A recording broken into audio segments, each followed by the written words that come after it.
Check, check, 1, 2. Press box audio check. 10, 9, 8, 7, 6, 5, 4, 3, 2, 1.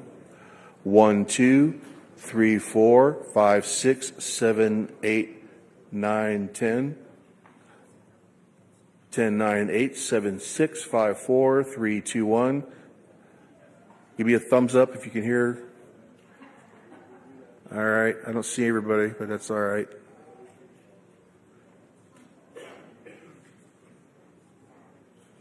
She's 1, 2, 3, 4, 5, 6, 7, 8, 9, 10.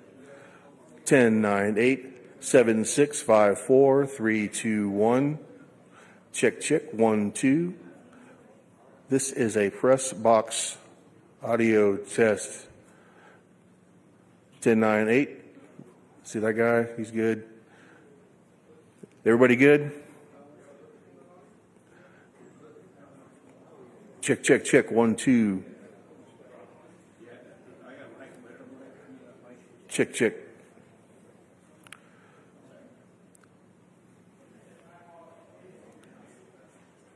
Somebody came down.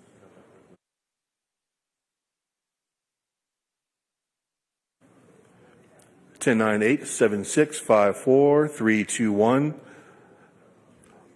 Press box audio check. 1, 2, 3, 4, 5, 6, 7, 8, 9, 10. 11, 12. I see a thumbs up. Check, check, 1, 2. Check, check.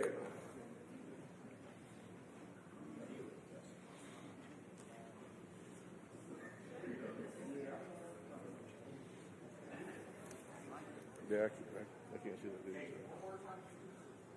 Oh, wait, I got to a little more time. Hang on. Check, check, 1, 2. 10, 9, 8, 7, 6, 5, 4, 3, 2, 1. This concludes our press box check. Thank you.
has started.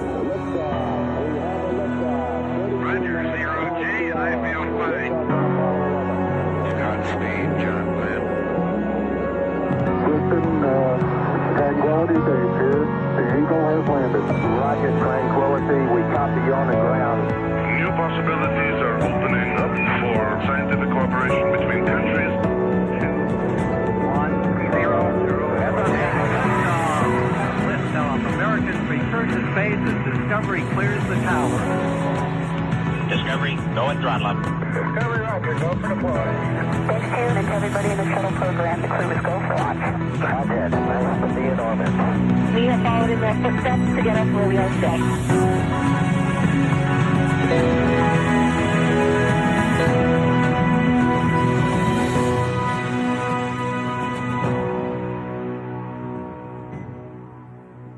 Good afternoon and welcome to NASA's Johnson Space Center for our Crew-9 news conference today. We are joined today here in person with our Crew-9 astronauts Nick Hague, Suni Williams, and Butch Wilmore. We'll be taking questions from here in the room and on our phone bridge, but before we do that, we'll kick it off with some opening remarks from our crew. Nick, go ahead. Thanks, Courtney. Wanted to kick off with words that would describe what the Crew-9 mission meant, and I think ultimately it's unique, like every spaceflight mission tends to be, and you don't know exactly how they're going to play out. But I think that the Crew-9 mission, when it comes to it, it highlights to me safety and the importance of the mission and the balance of those two. As you all know, back in the early fall, NASA was balancing the safe return of Suni and Butch with the need to continue the mission that's been going on board the space station for 2.5 decades up there, performing research for the benefit of humanity. And so there was a decision made to send Alex and I up with a couple empty seats and integrate Butch and Suni into the crew of Crew-9. And then bring them back at the end of a long-duration spaceflight mission. And so we sit here today, minus Alex, who's recuperating in Russia right now, with friends and family, thankfully. And we sit here as a testament to the success of that mission. So I look forward to answering your questions. Suni? Yeah, sure. Just wanted to say thanks. Thanks to Nick and Alex for coming up and getting us and bringing us home, and thanks to so many who prepared us for our mission. The commercial crew program with NASA and Boeing, as well as SpaceX, really got us ready to go.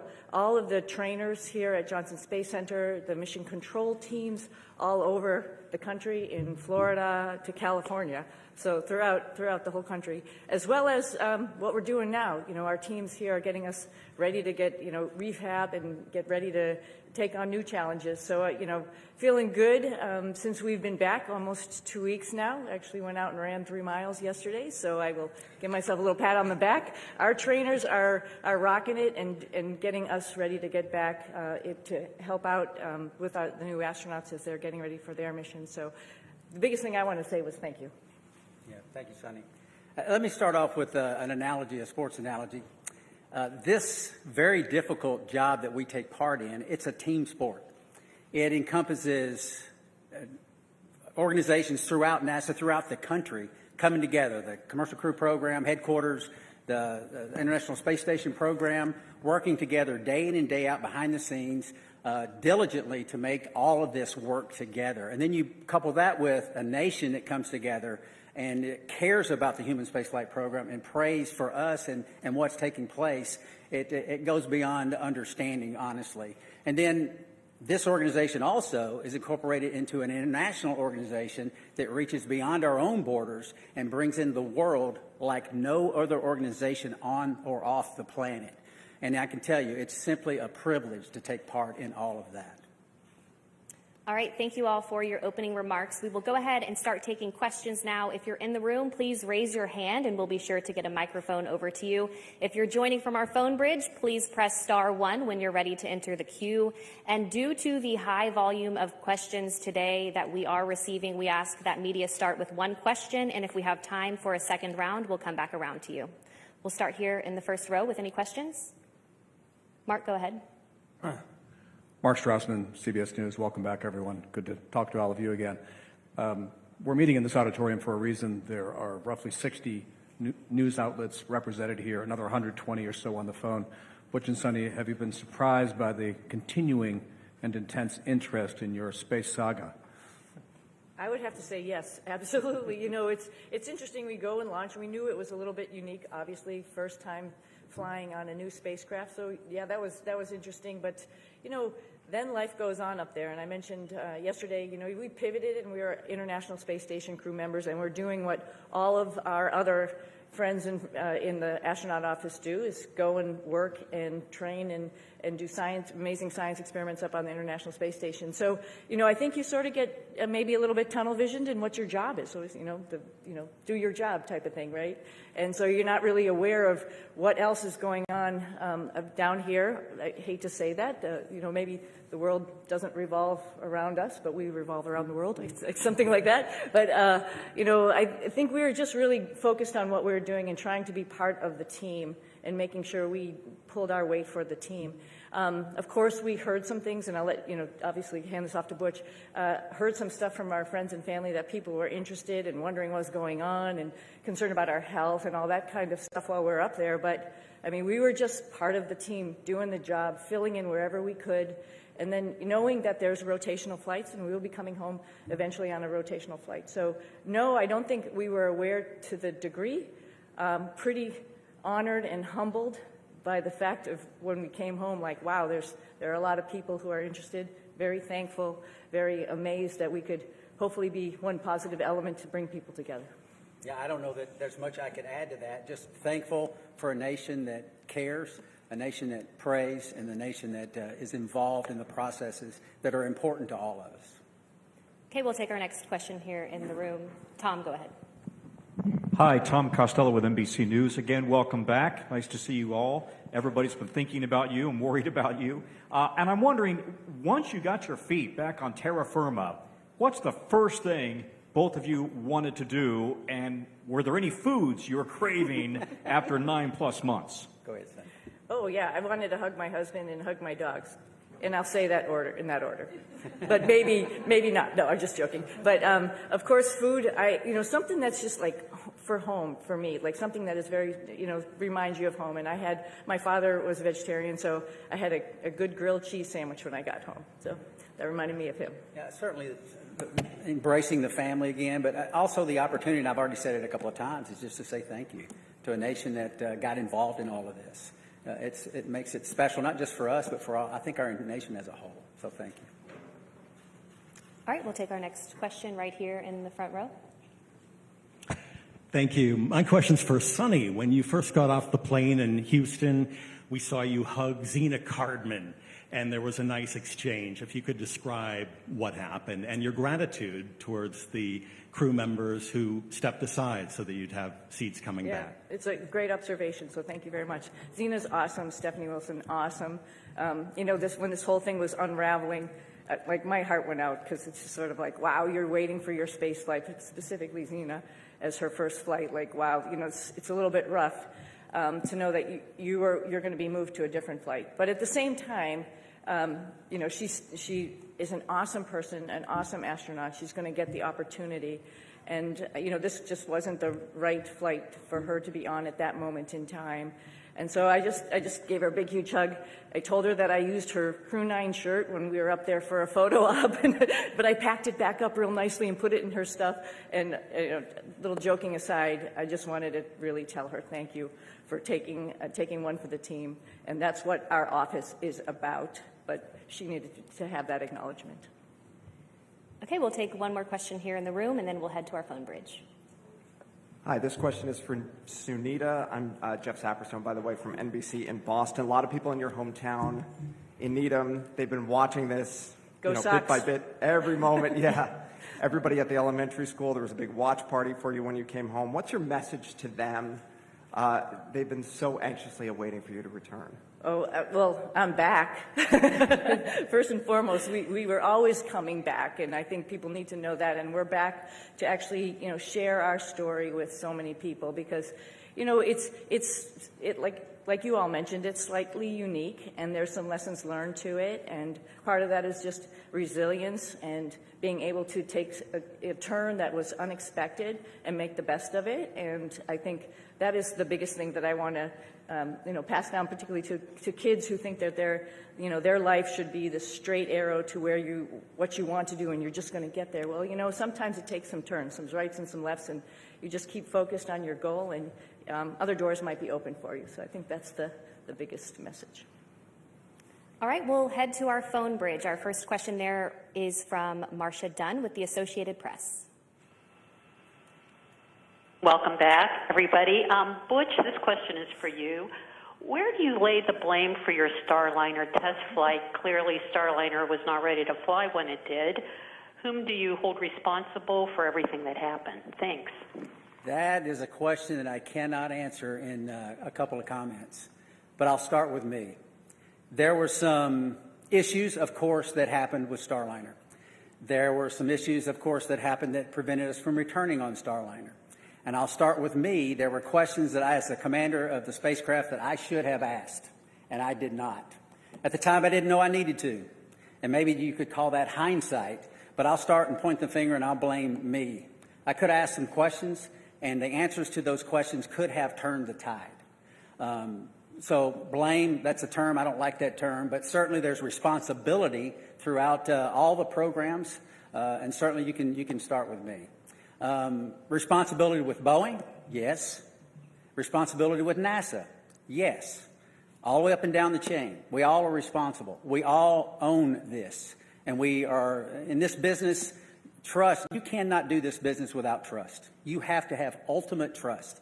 And for someone to step forward and these different organizations say, hey, I'm culpable for a part of that issue, that goes a long way to maintaining trust. So we're not going to look back and say this happened or that happened and that person or that issue or that entity's to blame. We're going to look forward and say, what are we going to use our lessons learned from this whole process and make sure that we are successful in the future. This is a tough business. The analogy about it, it's always a curvy road. It's never straight in this business. And minimizing those curves and being systems and processes in effect to prevent some of these curves is what we have to do as we leave low Earth orbit and go beyond to the moon and beyond that. So we're going to look forward, and that's the focus. All right, our next question on the phone bridge is from Anthony with Spectrum News. Hello, welcome back, everyone. It's nice seeing everyone return healthy and safe. I have a question for both you, Suni, and Butch. Given an opportunity, would you guys go up on Starliner again? Yes, because we're going to rectify all the issues that we encountered. Yeah. We're going to fix them. We're going to make it work. Boeing's completely committed. NASA is completely committed, and with that, I get on in a heartbeat. Yeah, I would agree. The spacecraft is really capable. There were a couple things that need to be fixed, like Butch mentioned, and folks are actively working on that. But it is a great spacecraft, and it has a lot of capability that other spacecraft don't have. And to see that thing successful and to be part of that program is an honor. Our next question is from Jackie with the Times of London. Yes, hello, and welcome back to Earth. I wondered about the stuck, stranded, marooned narrative, and to what extent were you aware of that narrative playing out around that down here, and has that been frustrating for you to have to address? Thank you. I'm sorry, that was a little garbled. Oh, the stuck maroon narrative. We heard about that. Yeah, we heard about that. Somebody mentioned that. We've said this before. We had a plan, right? The plan went way off for what we had planned, but because we're in human spaceflight, we prepare for any number of contingencies because this is a curvy road. You never know where it's going to go. We prepare for this. So we, as Suni used the term, and it's a great term, we pivoted to all that training we did that we didn't think we needed to do, and a lot of people didn't think we needed to do, but we did it anyway, as we pivoted to this other preparation, and that is what makes human spaceflight, your human spaceflight program, special. It is hard, like I said, And preparing for any number of contingencies is what we do. It happened to be me and Suni involved in this, but it could have been any one of the astronauts. There's 40 or so of us eligible for assignment. It would have been any one of us that would have been in the same situation, or could have been in the same situation, and would have done the exact same thing that we did, because they would have gone prepared just like we did. Yeah, and one addition to that, this is a lot bigger than, Butch and myself, like we've talked about already. This is the International Space Station program, and there's a lot of, wheels that are turning and wickets that we have to go through to get people up to the International Space Station to do all of the amazing science that we're doing up there. We recognize that, we know that, just like anybody else in the astronaut office, and we came, as Butch has mentioned before, prepared. And we were ready to do that pivot and be part of that bigger thing that's not just about us. Knowing that everybody on the ground, there's a huge team of people, like I quickly mentioned in my quick thank you, but there's a huge group of people who are looking at the whole program and understanding how and what was the best time and way to get us back home. We knew that, and we were ready to wait until that decision was made, and that was fine. And I'll also add that we're grateful for people that, I don't think they were looking just at us when they make recommendations. We can do this, we can do that. They're looking what's best for the human spaceflight program, for our nation's goals. They're not looking just about Suni and Butch. And we appreciate those entities that do that and reach out and say, hey, we can do this, we can do that, we can do that. And NASA says, hey, we got a plan, we came prepared, here's what our plan is, and we think this is the best plan because it doesn't disrupt the flow of how these missions lay out. So, and that's the one we went with. Yeah. All right, we'll take our next question here in the room. Andrea, go ahead. Thank you guys for being available today. So your mission became unusually political. Given your experience, do you think other astronauts are going to get nervous that they could be caught in the middle of a political fight? And is there a point where, this starts to jeopardize safety of a mission when you start looking at all these politics that come into play? Thank you. I think Nick's got some good insight on this.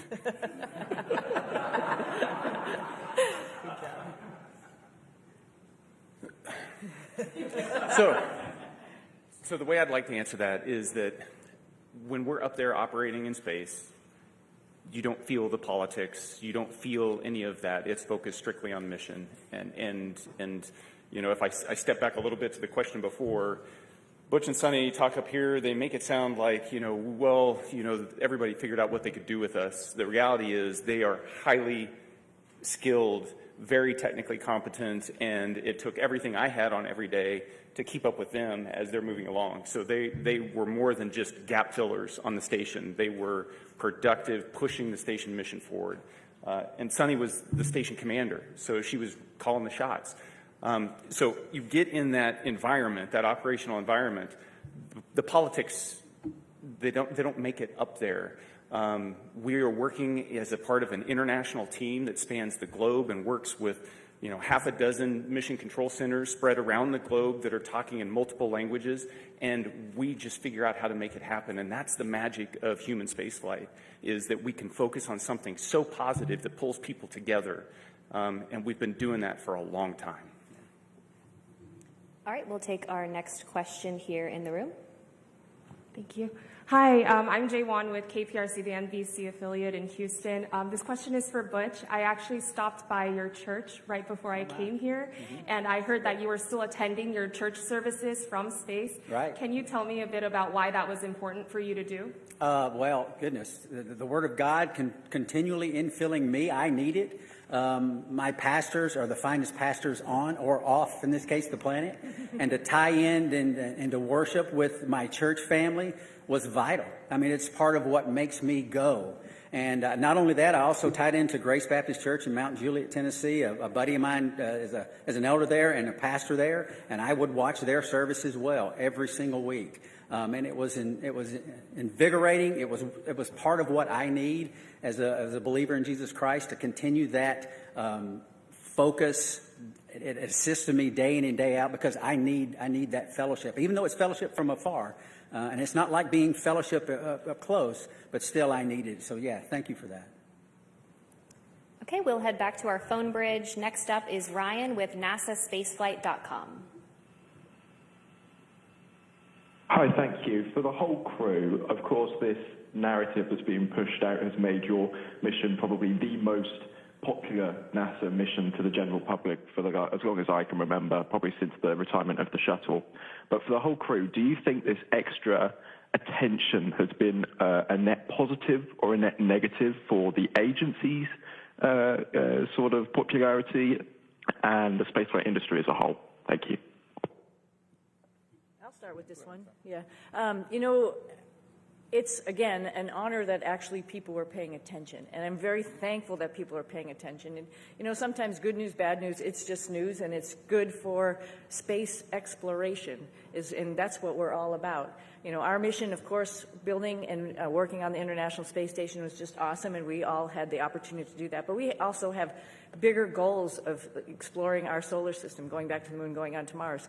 And to get people understanding that it is hard, it is difficult, and what we do up there is really awesome. And I think at least that we had a little bit of that came with the interest in this mission. And if we can perpetuate that and tell people a little bit more and have the opportunity, the forum to do that, I'm very thankful for that. All right, our next question is from Nicole with the Canadian Broadcasting Corporation. Hi there. Could you perhaps talk about how difficult it was being away from your friends and family, particularly since you hadn't prepared for that?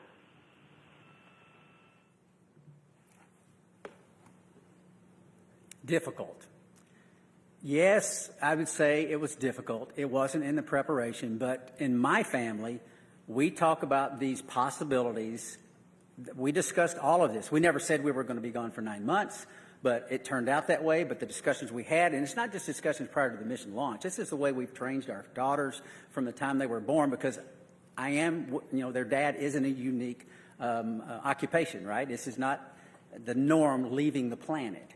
And they understand that. And they, again, use that term, pivoted and got on board, understanding that this is part of what families and these type of businesses do. And it's not just in human spaceflight. This is military, armed forces, police forces, all across all different types of occupations that are involved in the possibility of extended stays away. And we're not unique in that. And so they understand that. They have friends that have parents in other areas where they've been involved in similar type situations, and all of that came together. And, the Lord's help, we persevered, and they persevered, and I can tell you, I am very proud of them. We'll take another question on our phone bridge and then head back into the room. Our next question is from Tom with Sky News London.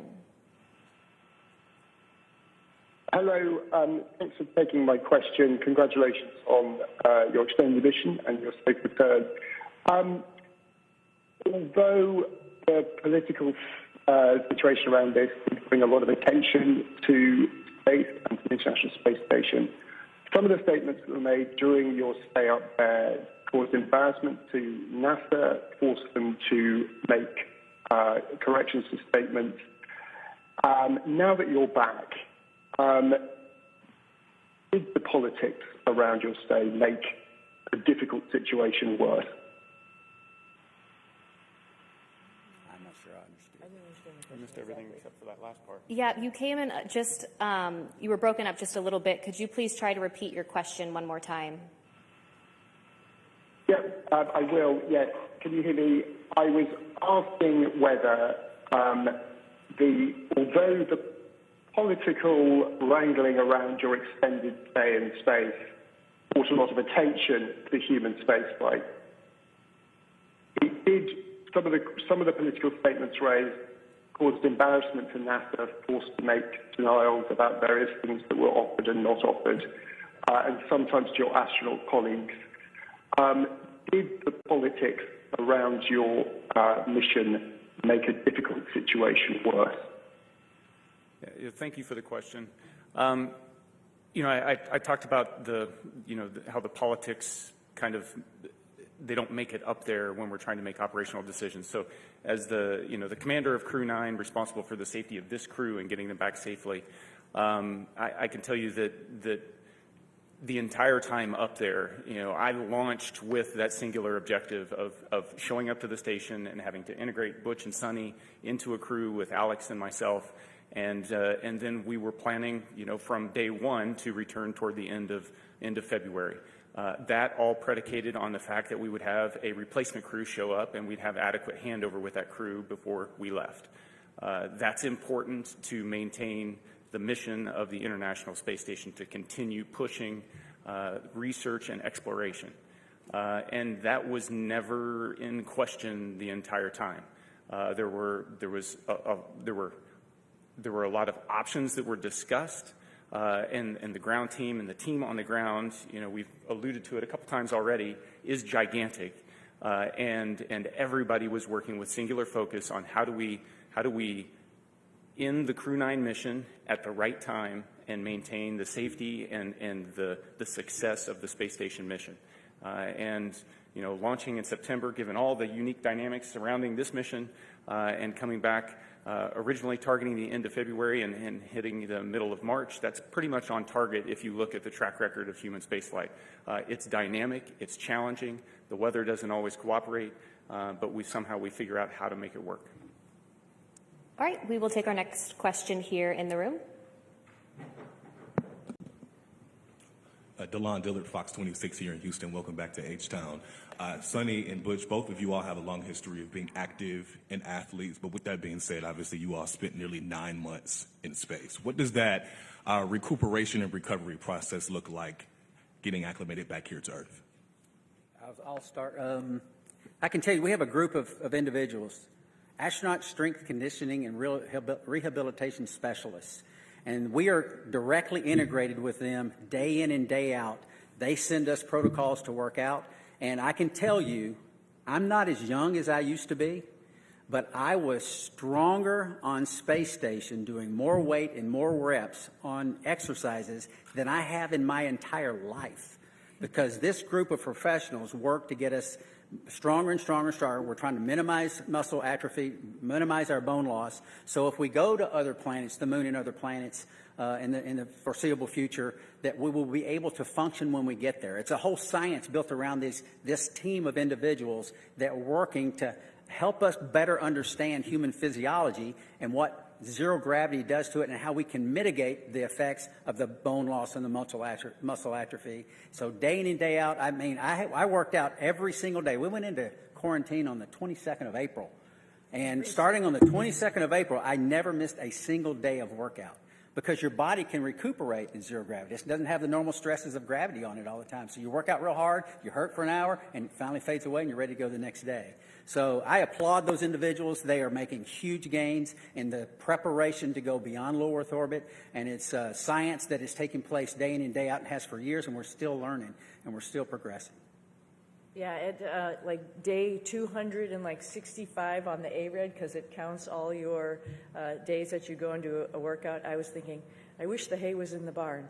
But every single day, just like Butch is saying, you got to get on the machine and work out. And it actually is a really great stress relief to be able to have that time up there and run or bike or lift weights. It's really great. And the folks that Butch is talking about, is along with the nutritionists, really are looking out for us and making sure that when we get back here to planet Earth with gravity, we'll be able to function. So yeah, it's an adjustment when we get back, and they're here right with us from day one when we landed, ready to evaluate us and see how we're doing, and then work on a protocol to get us back. And like I said, I sneakily went for a run yesterday, but that's all as a result of their hard work. Yeah, I mean, who would even imagine that you come back from 10 months in space, roughly 10 months, and within a week you run 2 miles at an 8-minute pace? I mean, that's not even conceivable that the body could handle that. But these folks get us ready to where those type of things happen. Okay, we'll take our next question here in the room. Yes, hello. I'm just wondering, there are a lot of people that depend on jobs here in the aerospace industry in the Houston area, 23,000 total. In the past, when there have been issues with NASA spacecrafts, there have been delays, and now we have another issue with the Boeing Starliner. Is there any concern that your issues with Boeing may delay future projects, future missions? And what would you say to one of your fellow astronauts before they go up on another test flight? That's a great question. Yeah, it's a great question. And, I think we all have alluded to it. There's lessons learned. And that's like a piece of hope, right? We're not just sitting here doing the same thing over and over again. and we're learning from every mistake potentially, or maybe a decision that we've made and how we could make that better and do better the next time. When we go to the moon, we won't have an International Space Station to maybe take a stop at. We really have to get it right. And because of our mission, I think that highlighted some areas where maybe we need to work on and get it right for our fellow astronauts. I think they're encouraged by that, right? You learn and you move on and you get better. And I think that's part of the learning process. It's part of the exploration process. I mean, we are scheduled on Wednesday to meet with Boeing leadership, the program managers, senior chief engineers, to discuss some of these issues. They want to come together with us, Sonny and myself, because we lived through this with them, and get on board with what the future looks like. And having flight crew with background in test and acquisition involved in the processes going forward to make sure that we're dotting every I and crossing every T. But still, that doesn't mean that you're guaranteed success in anything. Like we've said many times, this is a tough business. And we're learning all the time to go further and further and further. We'll take another question here in the room. Hi, Ken Chang from New York Times. This is for you. I was just wondering if you could sort of talk about your personal future. Sorry. There's been a lot of talk about this uncertainty about the future of the human spaceflight program, suggestions that ISS should be deorbited in a few years, there should be a pivot from the moon to Mars. How do astronauts feel about these potential changes? And 3 years is a lot longer than 8 months. So we've each been able to do multiple missions to the space station, and I'll let Butch and Suni add on to this. But one of the things that I noticed was a dramatic increase in the complexity and just the weightiness of the experiments that we were conducting this time around on the station since 6 years ago when I was last there. And it just gives you this sense that we are in the golden age of the space station right now in terms of the return on investment and what we're able to do there. And it's not just focused on return to benefit the Earth. It's also focused on enabling all those things that we're going to need as we go to the moon and on to Mars.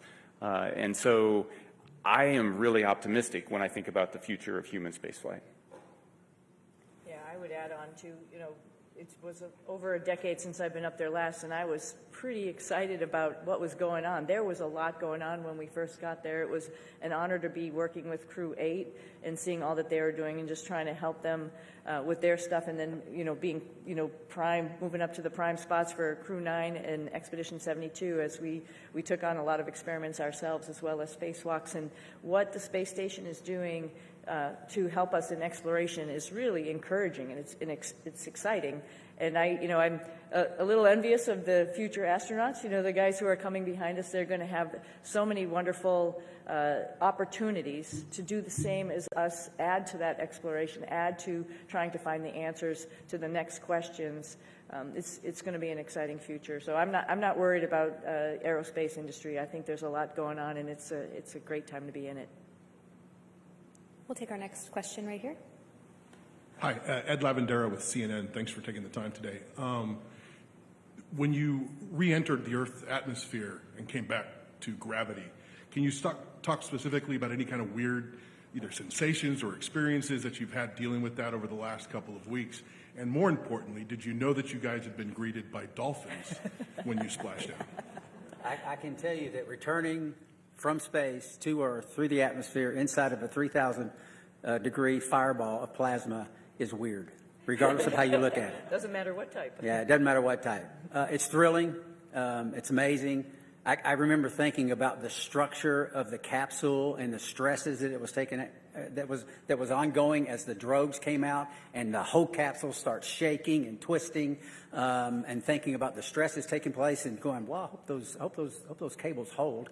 And then the parachutes open up, and then you're like, I've said it many times, there's not a better feeling returning from space that the parachutes open and work. And I didn't have the view in front of me, and thankfully Nick did. He had a view of the camera going out right out the top, and he said, 3 parachutes, 4 good parachutes. And I tell you what, it's a great feeling. And it's exhilarating because this, again, I can't help because it's within me. This is our national focus, national goals. We don't do this because NASA decides to do this or this or this. This is Congress and everything coming together to affect a human spaceflight program with a purpose. And part of that purpose includes bringing those astronauts back to Earth. And it's a thrilling ride like no other that you could imagine. And satisfying. And I had requested dolphins as kind of a joke. Yeah. Somehow, someday, they pulled it off. Yeah, I just hats off, like Butch said, to Nick for, he's just commentating the whole way down. So there was obviously, we had trained this and gone over it while we were up on the space station and reviewed, but just to hear everything as it was ticking along, it's just really awesome to, like, you can envision it.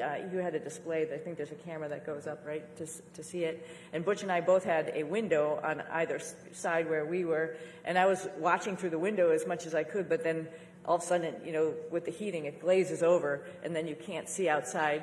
A funny thing that happened, though, after you can't see, you can still sort of see through it. We knew it was daylight, and we knew the folks were coming out to rig the spacecraft, and I see a little tennis shoe sort of going in front of the window, so I'm like, okay, our friends are here getting us ready to get back on the boat, and that was pretty special, too. I didn't see a fin, though. I wish I had saw a fin. Okay, we'll head to our phone bridge. Our next question from Margaret Smith. Hi, everyone. This is Margaret Smith from Worcester, Massachusetts, the home of Robert Goddard, who started it all. Thanks for taking the time today. And my question to both of you is, for those who maybe are not especially familiar or who may sort of question the need for the space station, can you all make the case for why that work is important? Why the space station is important? Oh, the space station is amazing, right? So just sort of like we've talked about a little bit earlier in this conversation, so we're doing a bunch of stuff like Butch alluded to, physiology, understanding what happens to humans as they're in space for a longer period of time.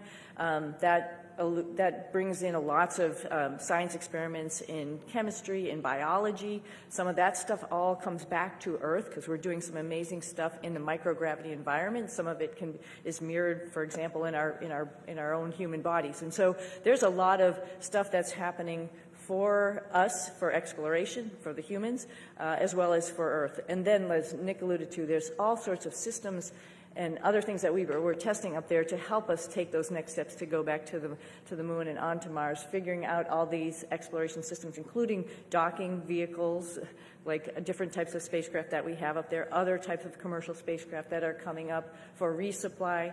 That's all a huge program to get us to understand how we're going to take the next steps in exploration. I can't help also but talk about STEM.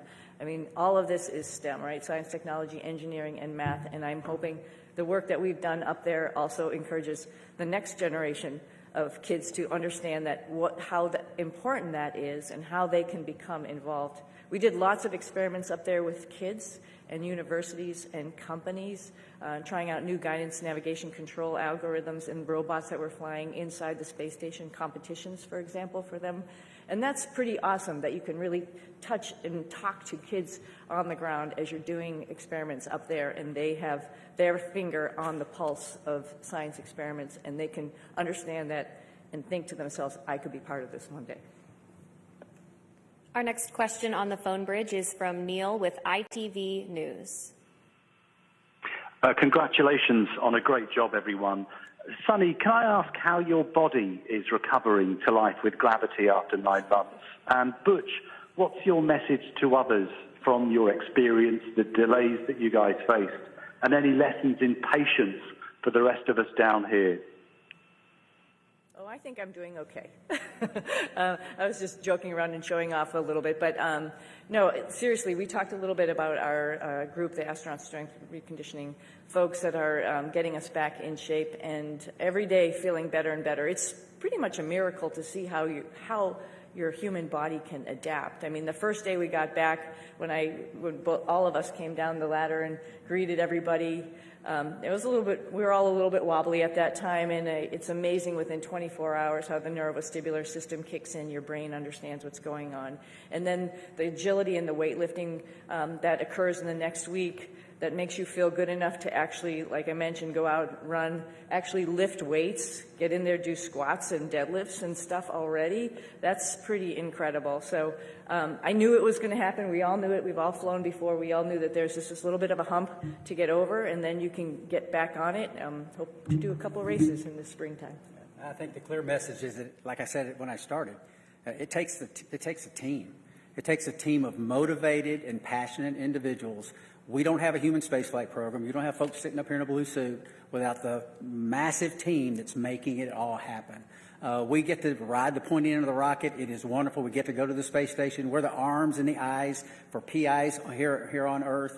They're the ones that are doing the hard work. We're just setting up and doing and switching and changing. So it takes a team, and I would say any part of this team is a great and wonderful place to be, and because we're proud of all of them, because we don't have it without them. Our next question is from Marcia Smith with Space Policy Online. Thanks so much for taking my question. Butch, you mentioned that you were going to be meeting with the Boeing leadership to talk about Starliner, and I'm wondering, are you surprised that after all these months, I mean, it's been almost, 7 months since Starliner landed, that they still haven't resolved all these problems? And will you and Suni be assigned to work with them over these next many months getting Starliner ready? Okay, so a couple of questions there. Am I surprised? I'm not surprised. I mean, this, like we've said it several times again, human spaceflight is hard. It's not that no work has been done to this point. There's a great deal of work being done.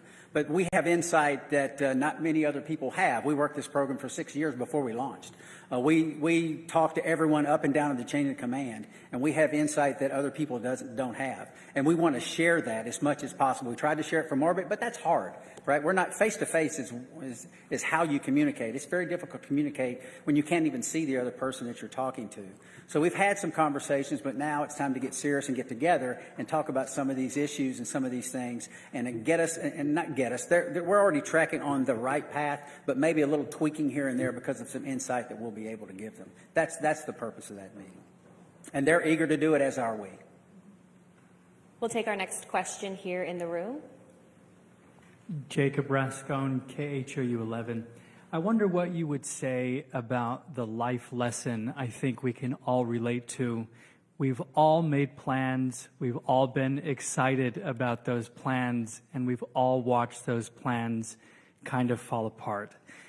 What would you say about what allows you to meet the moment with courage, with serenity, or maybe you didn't, internally. But what would you say about that life lesson I think we can all relate to? Well, I'll start. I'm sure you want to add, both of you, because I think every flight is a little bit different than what you go in planning it to be. It doesn't matter if it was this one or many other flights or many things in life, just like you alluded to, right? I think the go-to thought there is, what is the opportunity in front of me? Like, it's not a missed opportunity. It's actually another opportunity that I didn't really think about. And wow, that opens a lot of, like I mentioned earlier, a lot of doors or a lot of things to learn. I think it's great. I think that's the opportunity. That's the point, I think, of the whole thing is like when something doesn't go your way, you just have to take the blinders off and look around you and see what other really great things are waiting for you. And then just take advantage of that. Learn as much as you can while you're wherever you are, whatever your situation is, and move on from there, and then share that lesson. Well, I sort of had a similar question on orbit, and I think my answer would be similar. Life is our life, all of our lives are bound up in many things. For me, and it's faith in my Lord and Savior, Jesus Christ. He is the end-all, be-all. He forgives us. He teaches us when His Word says about being content in all situations because He's working out His plan and His purposes for His glory and our good. And I believe that because the Bible says that. And that's the message that I lived. We lived it. My family lived it. We taught them these things throughout their lives. And that's contentment, It doesn't mean always happy. It doesn't mean there's no pain, but content and knowing that God's in control, sovereign God's in control, working out his plan and his purpose. And you might say, well, goodness, that wasn't a very good thing. God did that. Well, he's working out his plan and his purpose. I mean, who's lived a life without pain? I mean, no one. That's the nature of existence. Who's lived a life without sorrow? Who's lived a life without challenges? It grows us. We learn from it, and that's the focus that I try to take from it. Is what's the Lord trying to show me, and what's he teaching me? Because there's so much to learn in life, and there's so much to learn from this evolution. And I think I know my daughters are better off for it, and I'm grateful for that, and I think we are as well. If there's any additional questions here in the room, please be sure to raise your hand and we'll get a microphone over to you. In the meantime, we'll head over to the phone bridge to Josh with space.com.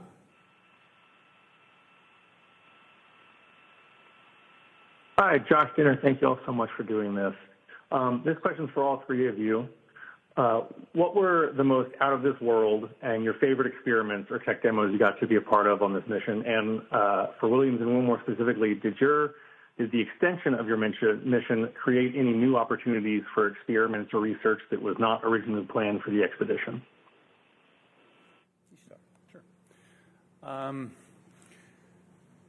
So while I was up there, we performed about 150 different experiments. Of those, the ones that you know the most about are the ones where you end up being one of the guinea pigs in the experiment. So there's about a dozen different experiments where we were doing things to me and seeing how my body adapted. Whether that was a vascular aging experiment where we're measuring how stiff my arteries get because life in space tends to manifest itself as accelerated aging, and so we can better understand how the human body responds to that and hopefully provide some treatments on the ground to help with problems that as you get older you encounter. How our immune system works. Did a whole study on the immune system and how my body was responding. Life on orbit tends to suppress the immune system, and why does that happen? We're trying to understand that so that we can help design better treatments on the ground, but also understand how we can support crews that go deeper into space on longer missions. Probably one of the most shocking experiments. Butch and Suni got to watch me wire myself up to muscle stimulation pads and shock myself and trying to figure out how do we keep our muscles strong when we don't have access to all the equipment we have on the International Space Station, because as we go to the moon and on to Mars, that's a lot of extra mass, and if we can do it with smaller equipment, maybe that works. The side benefit of that is anybody that's been bedridden on the ground, that's also a treatment for how you can support somebody that's been kind of tied to a bed for a long period of time and help keep them healthy. So there's a benefit directly to the ground. That's three of them. They're all interesting.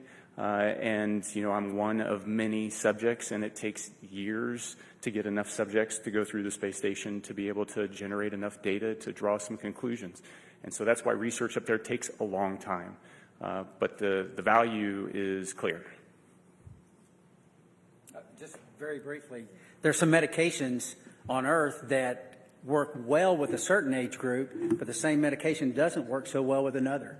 So it's a capillary flow experiment to try to understand how that medication is flowing through our bodies, and maybe there's something we can figure out as to why those things are. And we're trying to figure that out, and that's very beneficial, obviously, to mankind, and may benefit some of our families one day. And I just want to highlight some other science that's going on up there, because we have just an amazing person, Don Pettit, who's up on the space station getting ready to come home, and every day he's up to something, and just trying to highlight what microgravity does and how it is, as well as amazing photography, which I'm sure a lot of you have probably seen out there. And the fact that he can take a picture of a red sprite or a blue jet and have a picture from the space station looking down on a lightning cloud is just incredible, and it enlightens all of us into what is actually going on in the universe. And that's just simply because he's curious. And that is something that's actually, like I said, we're sharing and we're showing off to everybody, like, wow, we think we know what's going on, but we really don't. And if you just open your eyes and make some observations, like Don does every morning at 4 a.m., we'd learn a whole lot. Yeah, So it's a great place. Don's taking potatoes he's growing and the nitrogen produced in the roots of the potatoes to nourish the peanuts that he's growing. I mean, it's pretty special. He's a special guy. He's awesome. Our next question on our phone bridge is from Robert Perlman. Hi, for Butch and Suni, you're now the first astronauts to fly on both Starliner and Dragon, admittedly one on the way up and one on the way down. Was there anything about either spacecraft that you found you liked more about the other that stood out as a feature, especially in terms of crew amenities? More Velcro on SpaceX, on Dragon. That's a crew amenity. That's a crew amenity, which We've talked about that. That's why I said it. Yeah. You know, they're both unique and they both have their purpose and made to do the same thing, but I think what's really cool is, you know, give a problem to two different people and see how they solve it. Starliner is a really awesome spacecraft, like Butch had mentioned, with the integration of manual control as well as automation, as well as its vision systems. Dragon is a very comfortable spacecraft that tells you what it's doing, which is very nice versus having to interpret displays as we have done throughout the space programs with, you know, former programs, including shuttle. So they're both different, they're both unique, they both have their place in history. Very honored to have had that opportunity to see both of them up close and personal and ride them both. I don't know if I have a preference, honestly. They're both great for different reasons. Our next question on the phone bridge is from David Curley. Thank you very much. Butch, you mentioned lessons learned. Suni, you mentioned earlier about the ability of the Starliner. When you meet with Boeing, what is the overarching message you'll deliver to the company? We don't have enough time to go into all that. If you understand the spacecraft that we have now, we got Dragon, we have Orion, and we have Starliner. In my opinion, Starliner has the most capability when you think about its ability to maneuver automatically. You think about its ability to maneuver manually in all phases of flight. And then we have a mode, if those modes have failure modes, we have a backup mode where we can go directly from controllers to the reaction control system jets and maneuver the spacecraft. There's no spacecraft that has all of this capability. I mean, I jokingly said a couple of times before we launched that I could literally do a barrel roll over the top of the space station. I would never do that, but you can in this spacecraft. It is very, very capable. If we can figure out a couple of very important primary issues with the thrusters and the helium system, Starliner is ready to go. We have to do some tests. We have to do some integrated tests. We have to bring it all together in a process of qualification that is not going to happen overnight, but it has to take place. And Starliner will be right in line with the number of missions that Dragon and affect what it is designed to do. And that's ferry crews to and from the International Space Station and cargo. And I think that very quickly we can get on that track, and that's part of the discussions that we'll have. Our next question is from Carolyn with Fortune Magazine. Hello, thank you, and welcome home. Can you share maybe any special times or conversations you've had just with family or friends since you've been home? Conversations you've had with family and friends since you've been home? Since we've been home. Well, for me, it's making plans. My family had been making plans while I was gone because we thought we were only going to be gone for about, a week and a half, 2 weeks or something. And so there was definitely plans throughout the summer. There's plans throughout the fall. Personally, we have a house up in New England, and my husband's been talking about when we're going to get up there and do a lot of fun stuff up there. And I think that's probably appropriate when it gets hot and humid here in the summer, right? Take a little reprieve up there. So those are mostly the conversations about just like, what's next? What's next on the list? What else do you want to do? Where else in the world would you like to go see? Because when you come back from space, it's really hard to sit where you just are because there were so many amazing places that you saw, like Patagonia, for example. For me, I was like, there's a bigger bucket list than I had when I left, which is unfortunate for my family, but we're all going to, or fortunate for my family, we're all going to be taking some trips. So I think that's mostly the conversations about just being home and enjoying each other's company and going seeing new things. Yeah, I think when you've had this period of recuperation and getting back in the swing of life on Earth, it's pretty close as far as the people that you interact with, your family, folks at church. So I think my message, at least in the short term here, has been thank you for the support of us. Thank you for the support of my family. But then it goes beyond that to my home state of Tennessee. There's an immense amount of support by my family there and friends there and the whole state, as a matter of fact. Tennessee's a wonderful state. Put in my pitch for Tennessee. But getting up there eventually and relaying the same thank you to them and to, like I said, to a nation that cares and a nation that prayed. And this opportunity right now to say thank you to our nation, our wonderful nation. Our next question on the phone bridge comes from Utarish. Go ahead. Welcome, everyone. My question to Suni is that Indian Space Research Organization, ISRO chief, has said that India wishes to utilize your expertise in space exploration. So is there any scope of hope that we can see you working or collaborating with ISRO, that is Indian Space Research Organization, in future? And second part of this question is, while being in ISS and seeing India from space, is there any moment you would like to share? How does India look from space, Suni?